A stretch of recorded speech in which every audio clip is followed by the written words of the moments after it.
হরমুজে অস্থিরতা তুঙ্গে, ইরানকে মানচিত্র থেকে মোছার হুমকি, আমিরাতে আচমকা হামলা, নয়া যুদ্ধের চ্যালেঞ্জ দিল কি তেহরান?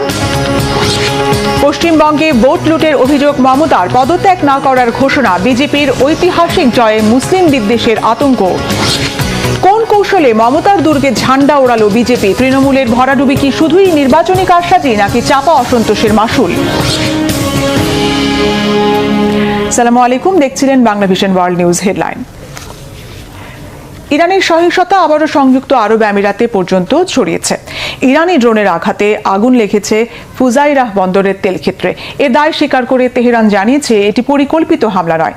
আমিরাতও পাল্টা প্রতিরোধে কিছু ড্রোন আর মিসাইল ধ্বংসের দাবি করেছে। এদিকে হরমুজ প্রণালীতে মার্কিন বাহিনীর কোনো জাহাজে হামলা হলে ইরানকে মানচিত্র থেকে মুছে ফেলার হুমকি দিয়েছেন মার্কিন প্রেসিডেন্ট ডোনাল্ড ট্রাম্প। এমন পরিস্থিতিতে চীন সফরে গেছেন ইরানের পররাষ্ট্রমন্ত্রী আব্বাস আরাকচি। সানজিদা ইসলাম তন্নির ডেস্ক রিপোর্ট। ঘটনাবহুল হরমুজ প্রণালী ঘিরে যুক্তরাষ্ট্রের নতুন অভিযান প্রজেক্ট ফ্রিডমকে কেন্দ্র করে আবার সংঘর্ষে জড়িয়েছে মার্কিন ও ইরানের নৌসেনারা। চলছে দুই দেশের নৌযানে পাল্টাপাল্টি হামলা। সংঘর্ষের এই রেশ হরমুজের বিস্তীর্ণ জলরাশি ছেড়ে পৌঁছে গেছে মধ্যপ্রাচ্যের আরেক দেশ সংযুক্ত আরব আমিরাতে।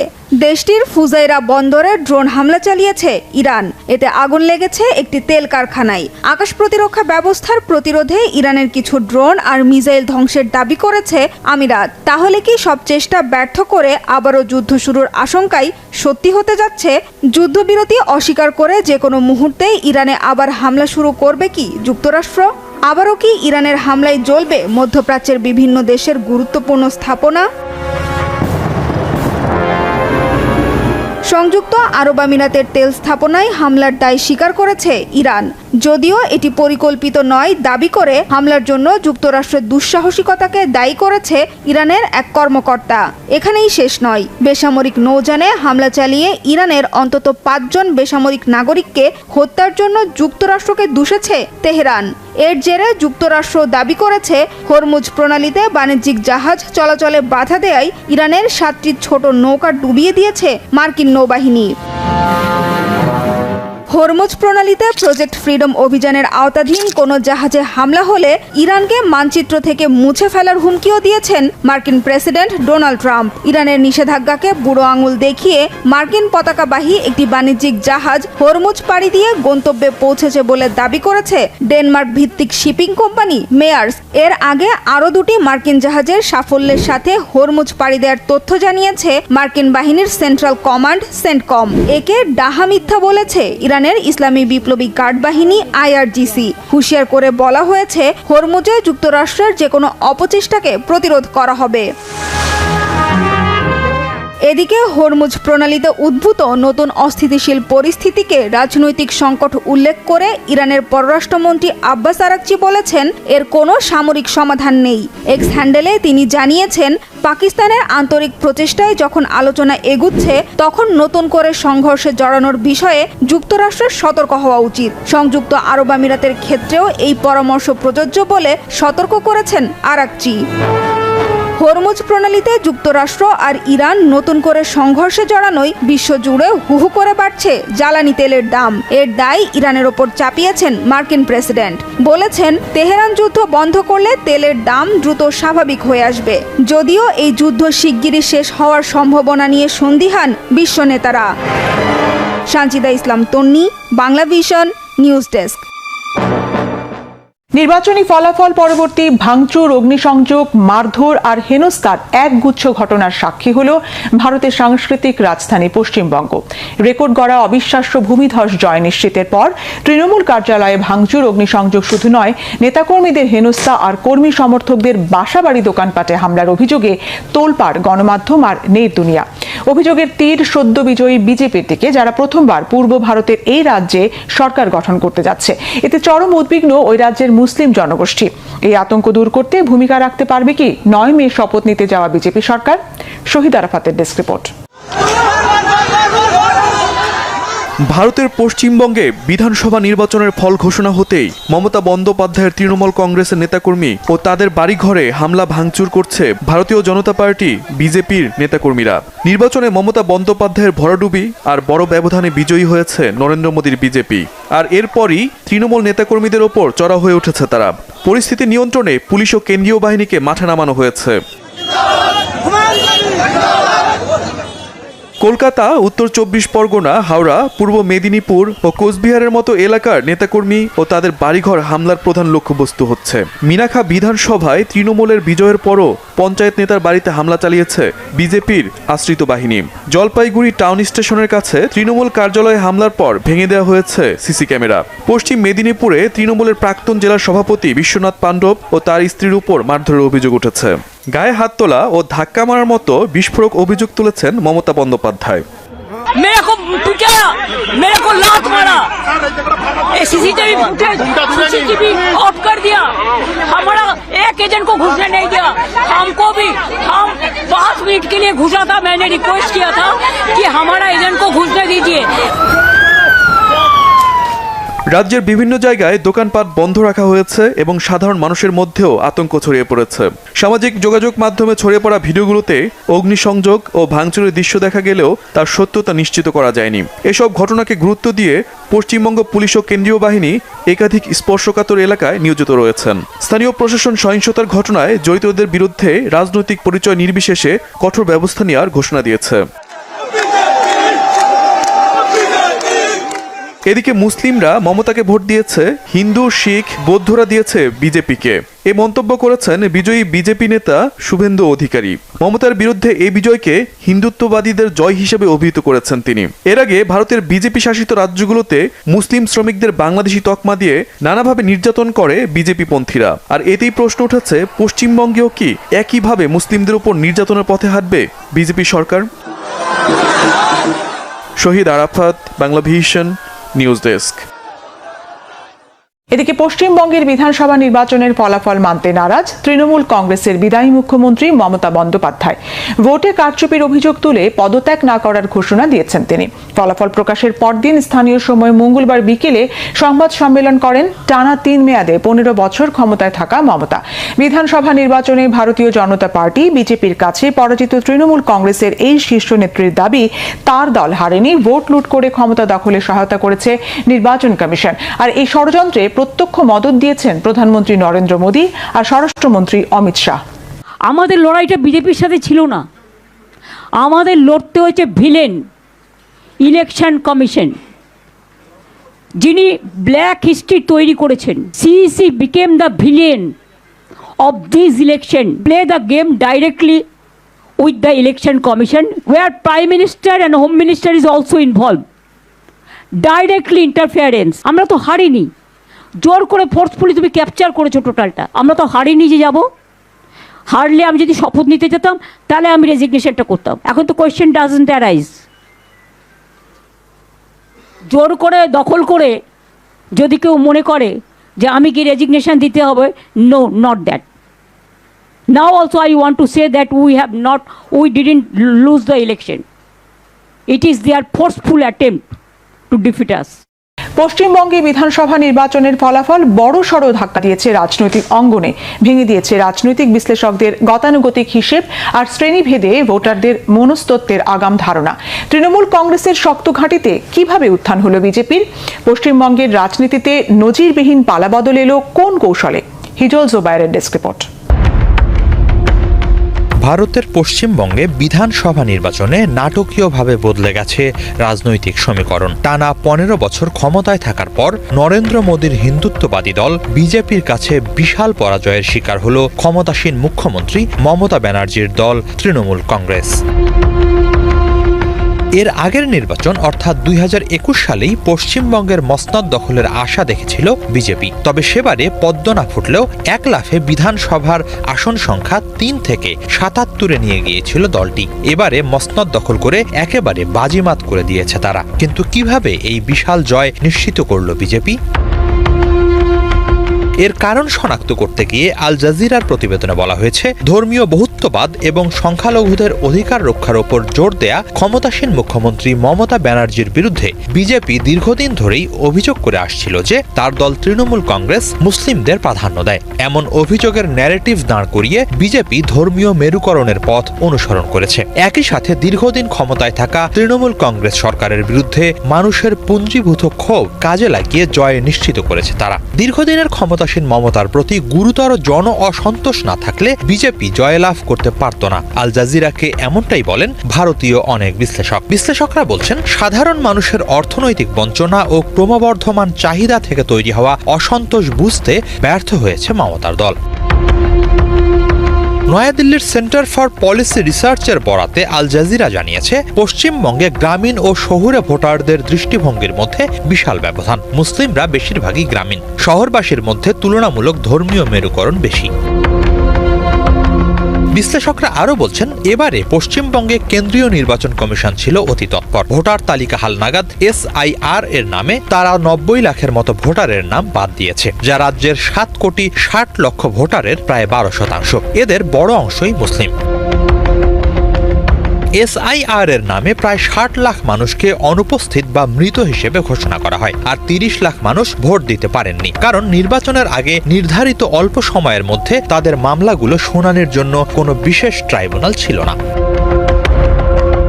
তৃণমূল ও বিভিন্ন রাজ্যের অন্যান্য বিরোধী দল ভোটার তালিকা সংশোধনের এই অসঙ্গতিগুলো তুলে ধরে অভিযোগ করে যে নির্বাচন কমিশন পক্ষপাতমূলকভাবে বিজেপিকে সুবিধা দিচ্ছে। মানবাধিকার কর্মী ও পর্যবেক্ষকদের মতে, এই প্রক্রিয়ার ফলে নির্বাচনের আগে মুসলিম ভোটাররা বৈষম্যমূলকভাবে ভোটাধিকার থেকে বঞ্চিত হয়েছেন। এভাবে ছক কষে তৃণমূলের ভোট ব্যাংক কাটা হয়।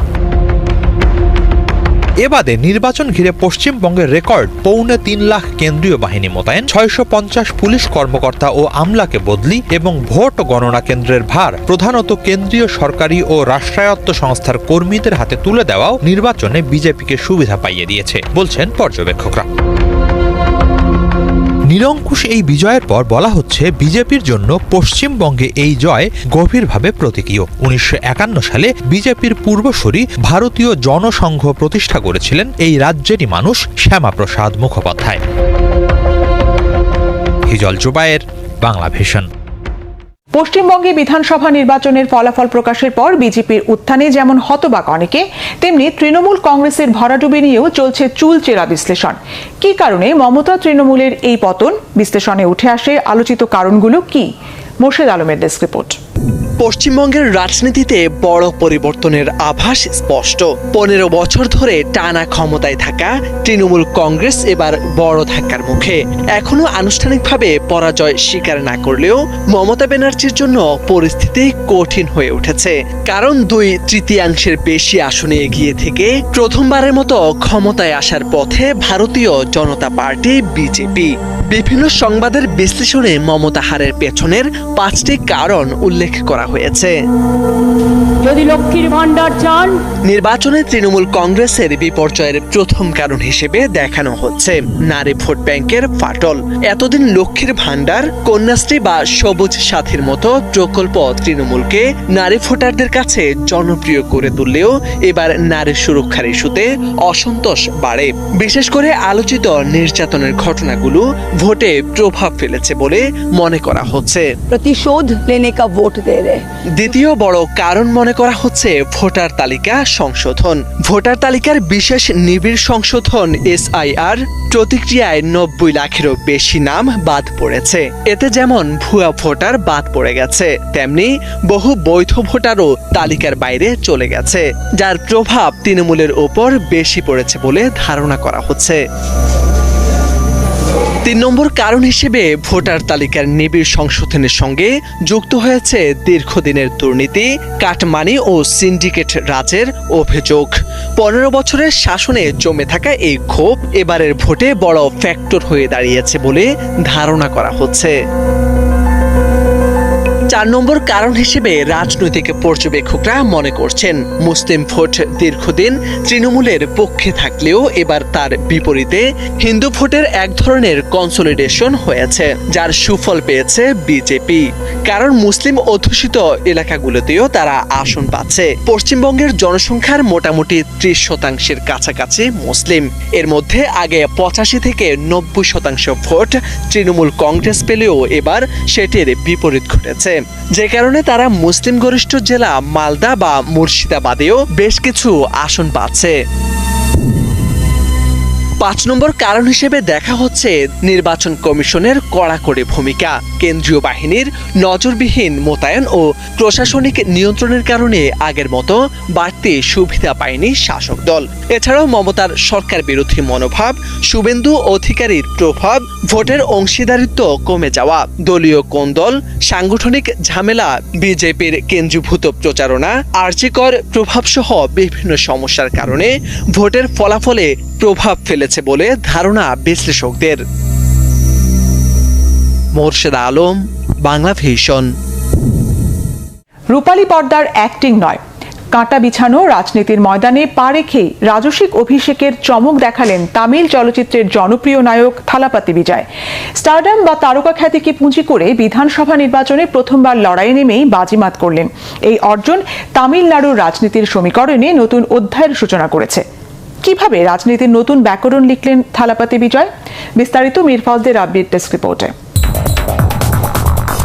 আমি একসময় তামিলনাড়ুর মুখ্যমন্ত্রী হব, বুক ভরা আত্মবিশ্বাস নিয়ে নিজের বাবাকে এমন প্রতিশ্রুতি দিয়েছিলেন থালাপাতি বিজয়। সেলুলয়েডের নায়ক থেকে জনসেবার মহানায়ক হওয়ার এই অবিশ্বাস্য যাত্রায় তামিলনাড়ু সাক্ষী হল এক ঐতিহাসিক বিজয়ের। তামিল চলচ্চিত্রের জনপ্রিয় নায়ক থালাপতি বিজয়কে এতদিন পর্দায় দেখা গেছে নানা ভূমিকায়। সিনেমার পর্দায় নায়ক চরিত্রে বহুবার ক্ষমতাবানদের দম্ভ তিনি চূর্ণ করেছেন। অবশেষে সিনেমার মেকআপ সরিয়ে রাজনীতির রণক্ষেত্রে থালাপতি বিজয়ের পদার্পণ যেন এক আধুনিক কিংবদন্তির উদয়।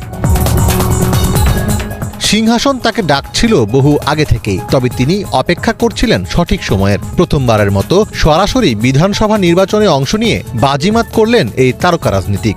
234 আসনের মধ্যে 107টিতেই জয় পেয়েছে তার দল টিভিকে। জয়ের খবর আসতে শুরু করতেই আনন্দ উদযাপন শুরু করেন টিভিকের কর্মী সমর্থকেরা। আমাদের থালাপাতি যে কোনো সিনেমা মুক্তি পেলেই 100 কোটির বক্স অফিস হিট পেতেন। এটা তার প্রথম নির্বাচন, এখানেও তিনি 100-র বেশি আসন পেয়েছেন। আপনারা আর কি চান? অনেকেই বলেছিল যে আমরা জানি না কিভাবে একটি রাজনৈতিক দল হিসেবে কাজ করতে হয়, কিন্তু আমরা সেটা করে দেখিয়েছি। মাত্র 2 বছর আগে রাজনৈতিক দল গঠন করে তামিলনাড়ুর নির্বাচনে প্রতিদ্বন্দ্বিতা করে চমক দেখিয়েছেন বিজয়। তবে বিজয় তার ভক্তদের একজোট করার কাজ শুরু করেছিলেন সেই 2009 সাল থেকেই। তখন তার ছড়িয়ে ছিটিয়ে থাকা ফ্যান ক্লাবগুলোকে বিজয় মাক্কাল ইয়াক্কাম নামের একটি সংগঠনের পতাকা তলে নিয়ে আসা হয়। শুরুতে এটি শুধু সমাজসেবা ও জনকল্যাণমূলক সংগঠন হিসেবে কাজ করত। স্থানীয় নানা সমস্যার সমাধানে এগিয়ে আসার মাধ্যমে সংগঠনটি একদম তৃণমূল পর্যায়ে পরিচিতি লাভ করে। 2011 সালে এই সংগঠন AIADMK নেতৃত্বাধীন জোটকে সমর্থন দেয়। এরপর ধীরে ধীরে সিনেমার বিভিন্ন অনুষ্ঠানে বিজয়ের উপস্থিতি ও কথাবার্তায় রাজনৈতিক বার্তা আসতে শুরু করে। নানা সমাজসেবামূলক অনুষ্ঠানে তরুণদের বেকারত্ব, দুর্নীতি ও সুশাসনের মতো বিষয়গুলো বেশি বেশি করে আলোচনা হতে থাকে, যা নতুন ভোটার ও শহরের স্বপ্নবান তরুণদের গভীরভাবে নাড়া দেয়। কর্মসংস্থান এবং স্বচ্ছ শাসনের প্রতিশ্রুতি দিয়ে তিনি তরুণদের বড় একটি অংশকে নিজের দিকে টানতে সক্ষম হন। বিশেষ করে ডিজিটাল প্ল্যাটফর্মে তার দলের সরব উপস্থিতি অন্য সব দলকে পেছনে ফেলে দিয়েছিল। হিন্দু, মুসলিম, খ্রিস্টান নির্বিশেষে সব ধর্মের মানুষের কাছে গ্রহণযোগ্য হতে তিনি মন্দির, মসজিদ ও গির্জায় সমানভাবে যাতায়াত করেন, যা তাকে একজন সর্বজনীন নেতা হিসেবে প্রতিষ্ঠিত করে। তিনি সরাসরি ক্ষমতাসীন ডিএমকে তার রাজনৈতিক শত্রু এবং বিজেপিকে আদর্শিক শত্রু হিসেবে ঘোষণা করেন। এর ফলে যারা প্রচলিত দলগুলোর ওপর বিরক্ত ছিল, তারা বিজয়কে একটি সাহসী এবং স্বচ্ছ থার্ড অল্টারনেটিভ বা তৃতীয় বিকল্প হিসেবে গ্রহণ করেন। রূপালী পর্দার এই নায়ক শাসন ক্ষমতা পাওয়ার পর রাজ্যের ইতিবাচক পরিবর্তন আনতে পারেন কিনা সেটি এখন দেখার বিষয়। মীর ফজলে রাব্বি, বাংলা ভিশন। বামপন্থীদের দুর্গ ভারতের কেরালা রাজ্যের বিধানসভা নির্বাচনে জয় ছিনিয়ে ইতিহাস গড়েছেন ফাতেমা তাহালিয়া। এখানেই শেষ নয়, পেরাম্ব্রা আসনে প্রথম নারী বিধায়ক হয়ে রেকর্ডও গড়েছেন 34 বছর বয়সী মুসলিম এই তরুণী।